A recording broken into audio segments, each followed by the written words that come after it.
And let's think about peace all over the world.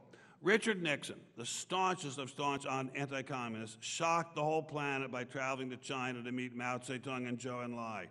He made peace with China.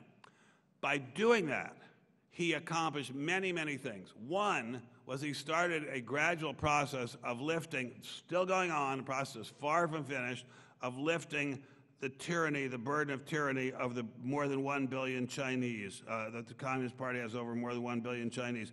It's taking a long time, it's far from finished, but to think that China could possibly be as free as it is now, to think that that could have been possible in the future in 1972 would have been unimaginable. More important than that, perhaps even, he showed the Russians that they could not win the Cold War because there's both the U.S. and China working together, however tentatively.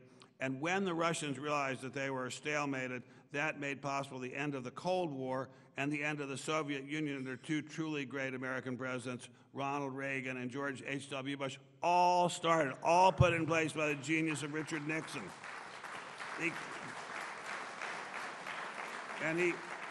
He crafted the first strategic arms limitation treaty with Russia, a treaty that Soviet Union, as it was then called, a treaty that no one would have thought possible during the height of the missile race. And only Nixon could do this because no one doubted his hostility to expansionist communism. And only Nixon could do it because no one doubted his resolve not to play politics with the survival of freedom. We have a lot of talk about treaties now. Mr. Nixon had an idea of how to have a treaty. It did not involve unilateral disarmament. A little different from the kind of treaties we have going on in this country now.